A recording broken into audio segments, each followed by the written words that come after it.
Les agriculteurs ont obtenu l'assurance qu'ils seront indemnisés au plus vite par les services de l'État. Néanmoins, comment expliquer ces immenses retards? Vont-ils sortir pour autant de la crise? Nous en parlerons ce soir avec notre invité Jean-Marie Hubert, vice-président de la commission agriculture à la région. Et à Gardel, les salariés sont sur le qui-vive. Réunis ce matin en assemblée générale, ils menacent d'hausser le ton si leurs revendications ne sont pas satisfaites avant le démarrage de la récolte canière. La CGTG s'inquiète du probable transfert des malades de la Tour Sud vers le nouveau centre hospitalier gérontologique du Rézé, situé à Palais-Royal aux Abîmes. C'est ce que prévoit le plan d'évacuation validé par le conseil de surveillance du centre hospitalier. Et la grande concertation des assises de l'outre-mer se poursuit. Aujourd'hui, il était question d'aborder les thématiques de la culture et de la mémoire de la Guadeloupe. Que voulons-nous? Nous le verrons ce soir à la fin de ce journal avec Yvan Lemar. Bonsoir et bienvenue sur ATV Guadeloupe. Le monde agricole est désormais rassuré. Après leur opération escargot menée hier sur la Nationale 5 jusqu'au pont de la Gabarre, les agriculteurs ont obtenu des gages à l'issue de la réunion organisée ce matin à l'espace régional du Rézé par le président de la région Henri Chalus. L'état du dispositif replantation canière sera rattrapé, ainsi que le paiement des indemnités compensatoires de handicap naturel. Reportage Anne-Elisabeth Artsen. C'est à l'espace régional du Rézé que le monde agricole et la région se sont réunis pour aborder ensemble l'état de l'avancement du dispositif de replantation canière. Ce sont des dossiers qui ne sont pas complexes, ce sont des dossiers qui sont en cours de traitement. Plus de 80% des dossiers ont été traités. La région a fait tout son travail. Maintenant, c'est la DAF et l'ASP qui ont ces dossiers, qui les traitent au fur et à mesure.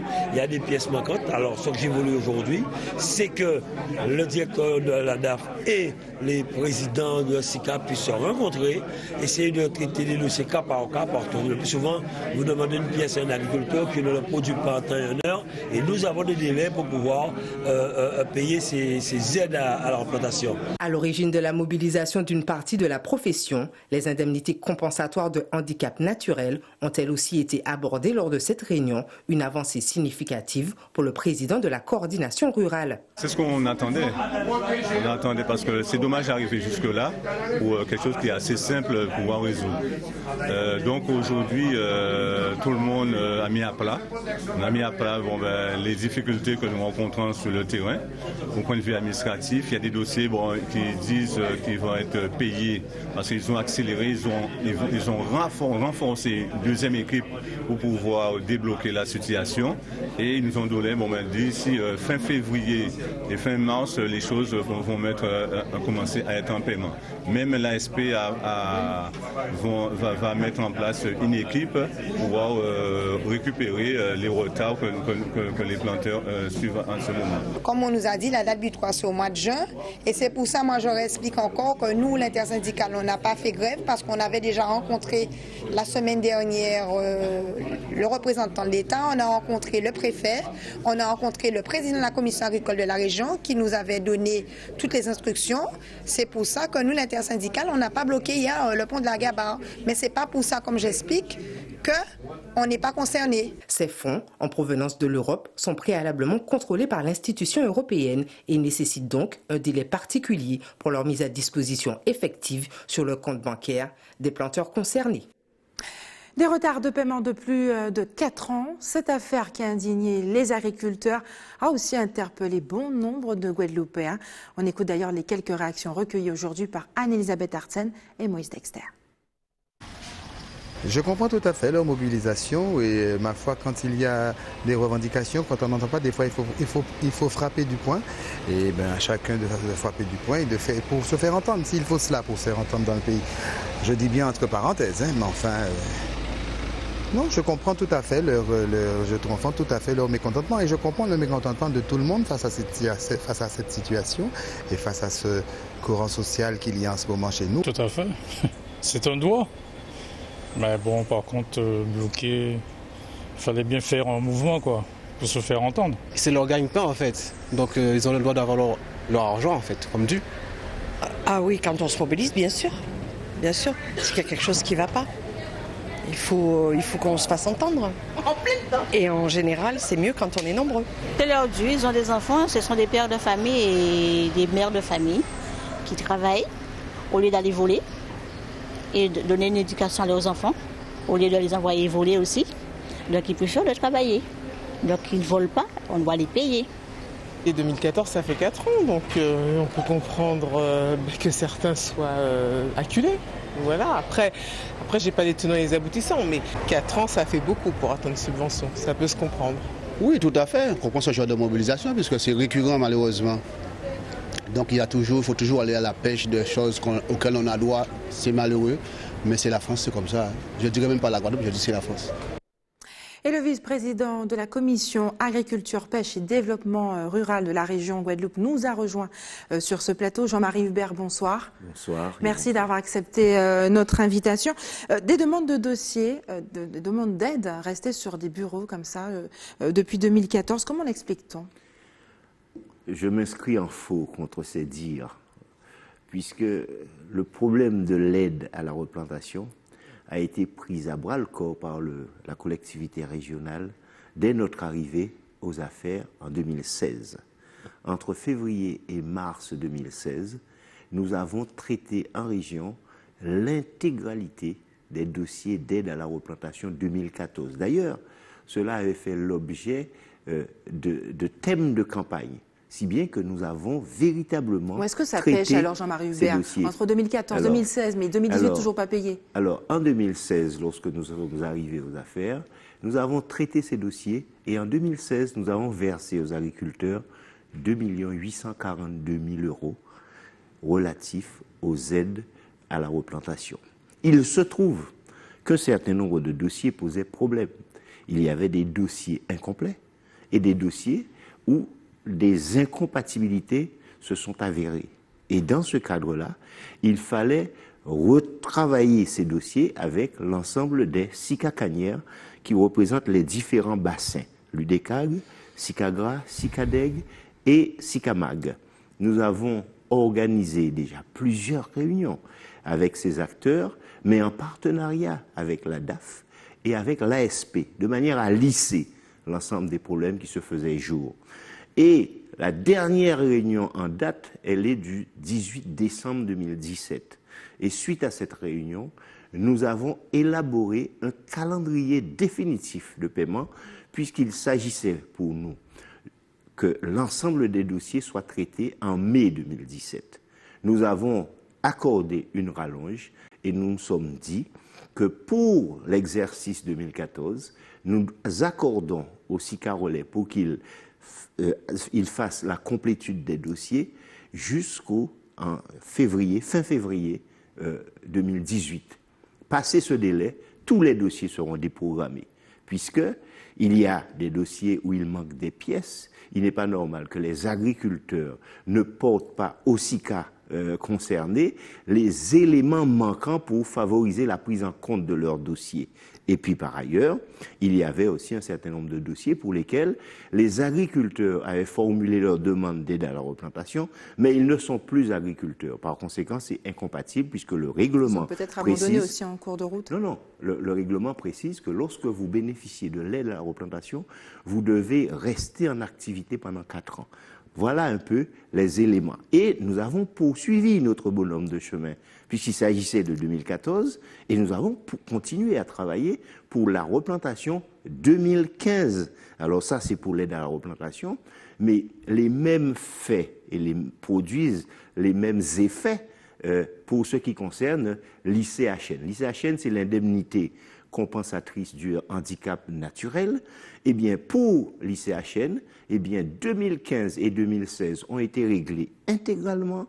Et pour ce qui concerne 2017, qui devait être fait en décembre, il y a eu un bug informatique et nous sommes engagés à payer ces aides au 31 mars 2018.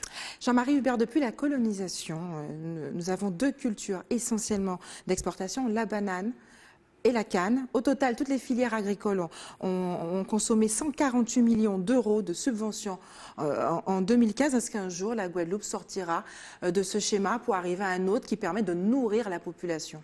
l'objectif de la Guadeloupe, c'est bien nourrir sa population, puisque un peuple qui n'est pas en capacité de nourrir sa population, c'est un peuple qui se meurt. Par ailleurs, donc on se meurt alors? Absolument, puisque si nous attendons sur les bateaux en provenance du port pour se nourrir, cela signifie que nous sommes en difficulté. Et c'est le cas. Mais en matière d'agriculture, il est important et impératif qu'il y ait un développement agricole. Pour la canne, je n'ai pas de gros soucis, puisque la Quel Guadeloupe... changement la peut être mis en Guadeloupe, place c'est 14... pour changer ce problème au niveau structurel? Parce qu'il y a une volonté d'avoir une agriculture subventionnée en Guadeloupe. Quel changement? Alors, ce sont les agriculteurs qui doivent s'organiser. Il y a d'une part... pas de volonté politique? Il y a d'une part... Oui, la volonté politique existe en matière d'accompagnement. Comment se traduit-elle? Qui définit l'orientation agricole d'une région? C'est la Chambre d'agriculture. Ensuite, qu'est-ce qui se met en place? Il y a actuellement des organisations de producteurs. Il y a Iguavi pour l'élevage, il y a Iguacan pour la canne, il y a Iguaflore pour les cultures maraîchères et vivrières, il y a le LPG pour la banane. Cela signifie que les producteurs s'organisent. Dans le même temps, il y a des organisations professionnelles, l'ensemble des SICA, SICAPAG, SICAPFEL, les coopératives, les GIE, ça s'organise et l'ensemble des filières portent ces différents dossiers. Ce qui est important au niveau de la Guadeloupe, c'est qu'il y ait une mobilisation. Mais le problème des subventions, il ne faut pas la poser. Quel que soit le pays au monde, l'agriculture est toujours soutenue, qu'il pleuve, qu'il neige, qu'il Elle peut être soutenue, mais pas sous perfusion. Elle doit être sous perfusion. Pourquoi? Parce que vous-même, vous avez parlé de colonisation. Qui a créé les effets de cette situation? Pourquoi, avant la loi d'assimilation de 1946, la balance commerciale de la Guadeloupe était excédentaire? Elle était excédentaire pourquoi? Parce que nous produisions du café, nous produisions du cacao, nous produisions du manioc, nous produisions du maïs, et à côté de l'ensemble des cultures diversifiées, qui fait que la balance commerciale de la Guadeloupe était excédentaire. À partir de ce moment, eh bien, la situation a périclité. Pourquoi? Parce que lorsque le café guadeloupéen, le petit arabica guadeloupéen, a été considéré comme le meilleur café mondial du point de vue de sa qualité gustative en 1973 en Angleterre. Et qu'est-ce qui s'est passé? Mais la France aujourd'hui est excédentaire en café sans avoir un pied de café planté sur son territoire. Eh bien, ils achètent du café à Costa Rica, au Panama, au Nicaragua, en Afrique, et dans le même temps, eh bien, ils ne peuvent pas permettre que les colonies continuent à produire du café. Et nous nous sommes faits harakiri par la colonisation. D'où la nécessité d'une conscientisation du peuple guadeloupéen pour la Guadeloupe et pour les intérêts premiers de la Guadeloupe. En clair, les élus ne peuvent rien y faire. Ah si, les élus font. Les élus ils font ce qu'ils peuvent. Mais ce ne sont pas seulement les élus. Il ne faut pas compter sur les élus pour tout faire. C'est la population. Les planteurs, ils se sont mobilisés. C'est vrai, on peut dire que tout ça pour ça. La mobilisation, il est clair qu'aujourd'hui, tous les tenants et aboutissants de ce dossier ont déjà été exprimés, ont déjà été partagés et ont déjà été communiqués à l'ensemble des SICA-relais qui devraient répercuter sur l'ensemble de leurs adhérents. Ce n'est pas le cas, mais au niveau de la région Guadeloupe, depuis que nous sommes aux affaires, nous avons décidé d'impulser la croissance verte. Justement, sur quoi repose cette croissance verte et cette croissance bleue? Alors, on a le sentiment que c'est un monde agricole qui a du mal à s'organiser. Non. La croissance verte, ce n'est pas simplement l'agriculture. La croissance verte, c'est aussi l'agrotransformation. Et c'est pour cette raison que nous posons non seulement le problème du développement agricole, mais nous posons aussi le développement de la ruralité. Parce que la valeur ajoutée d'un produit, c'est au travers de l'agrotransformation qu'on peut véritablement l'exprimer. D'où la nécessité, secteur par secteur, l'état des lieux a déjà été fait, les discussions sont en cours depuis belle lurette. Aujourd'hui, il y a lieu d'agir. Et c'est dans ce cadre-là, il y a d'une part le problème de l'agroécologie, puisqu'il est important pour un Guadeloupéen aujourd'hui d'avoir une alimentation en qualité, en quantité et en régularité. pour cela, il est indispensable que nous ne tombions pas dans les effets des organochlorés, la chlordécone, qui agit aussi bien sur le foncier que sur la croissance bleue. Et dans ce cadre-là, il est important de mettre en place des mesures agroéconomiques.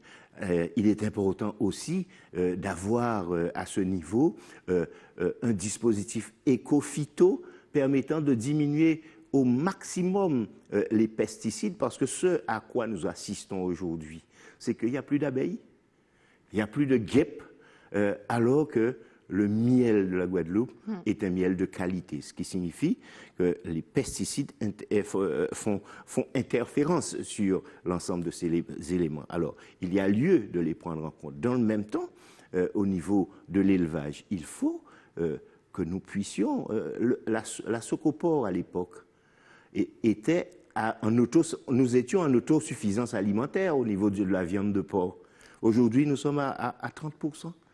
Et malheureusement, Jean-Marie Hubert, nous sommes obligés de clore cette interview sur ces mots, cette dernière information. Vous reviendrez certainement sur ce plateau pour en parler. Puisque c'est un sujet aussi important. Et dense surtout. Dense, mais aussi un élément de conscientisation forte du peuple guadeloupéen. Merci Jean-Marie Hubert d'avoir accepté de répondre à nos questions ce soir à Gardel. Les salariés sont sur le qui-vive, réunis ce matin en Assemblée Générale. Ils concentrent leurs revendications sur 3 points, notamment l'application stricte des accords binaux à l'ensemble des salariés. Le reportage est signé Anne-Elisabeth Artsen, Patrick Curé et Moïse Dexter. Réunis dans l'enceinte de l'usine Gardel, les salariés ont fait le point sur les négociations annuelles obligatoires. Des échanges difficiles qui voient le cahier de revendications passer de 10 à 3 points de négociation, points sur lesquels les représentants du personnel refusent de céder. Nous tenons des revendications qui étaient dans 10 points. Et là, nous avons vu que le patronat n'a pas avancé et pas qu'à suite à la revendication, nous, dans les 10 points, nous avons 7 points. Et nous dit que aujourd'hui, là, nous avons les 3 points forts, qui c'est augmentation de salaire en nous, qui c'est ticket déjeuner et qui c'est aussi l'accord binaux. Mais nous avons dit l'accord binaux qu'à Gardel, il y a des gens qui ont appliqué. Mais pour l'instant, l'application n'a pas nous voulons arriver. Nous avons constaté que tous les gens qui restaient en l'usine là, après 2013, ils n'ont pas bénéficié. Et c'est pour ça que nous avons dit qu'il y a une discrimination, que les directions de l'usine volontairement créées et que aujourd'hui, nous avons dit qu'il faut arrêter. Cette assemblée a également réaffirmé la volonté des salariés de durcir le mouvement si aucun accord n'est trouvé dans les jours à venir. Nous décidons à Gardel de faire un grand assemblée générale pour motiver les personnels là. Parce qu'à partir de vendredi, il faut savoir que nous avons passé à l'offensif, qu'il n'y a pas question que nous avons cette réunion et que nous ne pouvons pas parler de nous. Et que nous savons qu'il y a prévoir démarrer l'usine entre les 2 et le 3 février et 2 et 3 mars. Ce qui veut dire que les problèmes plantaires qui sont réglés, il y a quelqu'un qui démarre naturellement et sans que les revendications nous vont en bout. Et fort d'espèces que nous n'y. Et que nous savons qu'aujourd'hui, quand je la montre, il n'y a pas de question pour nous de rester là. Et c'est pour ça que nous nous concentrons à ça, pour permettre nous d'avancer. Une filière canne fragilisée, mais l'ensemble des acteurs de la profession n'attendent qu'une seule chose, le début de cette campagne sucrière 2018. Et les nouveaux locaux du centre hospitalier gérontologique du Rézé, situé désormais à Palais-Royal aux Abîmes, pourraient bien accueillir les services de la tour sud du CHU. Une préconisation en tout cas du conseil de surveillance du CHU qui inquiète la filière santé de la CGTG. Les précisions de Karen Diama. Quelques jours après sa création, le collectif pour la défense du centre hospitalier universitaire crée déjà quelques remous dans le monde syndical. Nous n'avons aucune information particulière puisque nous n'avons pas été conviés. Mais en fait, ce n'est pas un problème pour nous qu'il y ait un collectif, sauf que nous tenons à signaler que nous n'y sommes pas, puisque nous n'avons pas été conviés. Pour nous, s'il doit y avoir un collectif, ça, ce n'est pas un collectif pour la défense du CHU, c'est un collectif pour la défense du soin en Guadeloupe. Pour nous, il n'y a pas à revenir sur cette question-là. On ne peut pas déterminer le soin en Guadeloupe uniquement de manière CHU-centrée, si je peux me permettre ce néologisme. Pour nous, il faut voir l'archipel dans sa diversité topographique, géographique, avec ses risques majeurs. Si la création du collectif semble ne pas déranger le syndicat, le possible transfert de patients et personnel du CHU dans un autre établissement de santé préoccupe davantage la CGTG. Le principe de ce transfert, ça nous pose problème parce que nous avons toujours dénoncé le retour sans précaution dans les services. Maintenant, il se trouve qu'on découvre effectivement qu'il y a des problèmes, alors qu'on pouvait le découvrir bien avant le retour. Donc pour nous, il nous semble important de mettre en sécurité et les patients et les agents. Seul véritable problème, le lieu du possible transfert. Selon un avis du CHSCT, il s'agirait du centre gérontologique de Palais-Royal. Pour nous, il n'est pas question qu'on utilise la totalité des lits du nouveau CHR de Palais-Royal. Il nous semble plus correct qu'on utilise une partie. Je crois qu'il y a une 50aine de lits qui étaient normalement réservés pour le SSR du CHU. Il faut utiliser, à notre avis, ces lits-là de manière partielle, ponctuelle, progressive, et de faire le nettoyage nécessaire par étapes. Ça permet, d'une pierre deux coups, d'être effectivement dans la solidarité interhospitalière et en même temps de ne pas mettre en péril le projet de transfert de la gérontologie du centre hospitalier gérontologique du Rézé à Palais-Royal. Une nouvelle polémique qui témoigne d'une certaine guerre de position entre les organisations syndicales du secteur sanitaire. Et puis en bref, le meurtrier du jeune homme de 20 ans tué hier matin à Rivière-Sansac-Gourbert a été interpellé. Il s'agit d'un homme de 73 ans qui a été placé en garde à vue. L'auteur aurait reconnu les faits et plaide pour la légitime défense. Selon lui, la victime aurait tenté de lui dérober de l'argent sous menace d'une arme, un bâton qui n'a pas été retrouvé. Il s'agit du 3e homicide commis en Guadeloupe depuis en moins de 15 jours. Et le 20 janvier 2009, des milliers de personnes prenaient la route pour rejoindre le collectif LKP. Des semaines de mobilisation qui ont abouti le 4 mars 2009 aux accords Binot. 9 ans plus tard, ces accords ne sont toujours pas mis en œuvre dans de nombreuses entreprises en Guadeloupe, notamment dans le domaine de l'encadrement des prix des produits de première nécessité et des carburants. Une situation que dénonce Elie Domota. Je vous propose d'ailleurs d'écouter le leader du LKP, interrogé par Karen Diam. Léo a accumulé tous les problèmes importants et graves que nous avons ici dans le CHU, après incendie là, mais même avant incendie là, qui n'a pas porté véritablement toute la qualité de service qu'il faut à un pays comme la Guadeloupe. Là, nous avons des problèmes de l'eau qui sont récurrents et qui ont aggravé. Là, nous avons des chômages des jeunes, avec toute déviance sociale qui n'y a l'entourage. Là, nous avons tout problème qui n'y a en pays là, ça. Et dernièrement encore, chlordécone qui a rajouté pour empoisonner nous. Nous peut dire, sans tromper nous, que ce n'est pas la fatalité, ce n'est pas malédiction, c'est un véritable complot que l'État français monté contre travailler avec Guadeloupe, en complocité avec Guadeloupéens, particulièrement les élus guadeloupéens, ministres et autres entre ministres, qui a fait en sorte de laisser pays en nous dans la mendicité pour continuer à profiter. Donc c'est pour ça, pour nous, situation là très grave et que nous ne pouvons pas comprendre que là, les gens bizarres fait nous croire que tout va bien. De toutes les façons, nous sommes une organisation syndicale, ça nous connaît, c'est la lutte et la lutte. Donc, réunion d'information, assemblée générale, et à un moment ou un autre, il faut que Guadeloupéens, Doubout et Guadeloupéens descendent en chemin là pour nous changer vie en nous. Ça, inadmissible, ça y a fait là, et on a insisté sur ça, avec complicité à les élus Guadeloupéens. Là, il a fait nous croire que 70 millions qui ban nous de l'eau dans 2 ans, nous avons bien ça, nous avons bien comprendre que c'est une vaste blague. Et pourquoi nous sommes dans cette situation-là? Parce que ni le gouvernement, ni le préfet, ni les ministres et présidents français, ni les élus guadeloupéens n'ont jamais mis en œuvre les accords du LKP de 2009 qui, sur le plan des prix des carburants, des prix de marchandises, de l'insertion des jeunes, etc., etc. Ils n'ont pas fait rien. Donc, ils sont tous complices à dans cette situation-là. Restez sur ATV Guadeloupe dans quelques minutes. La réouverture incertaine de la base nautique de la Pointe-à-Bacchus à Petit-Bourg. Et puis, quelle mémoire pour la culture guadeloupéenne. Nous écouterons les principales conclusions des assises de l'outre-mer qui se tenaient aujourd'hui à Basse-Terre.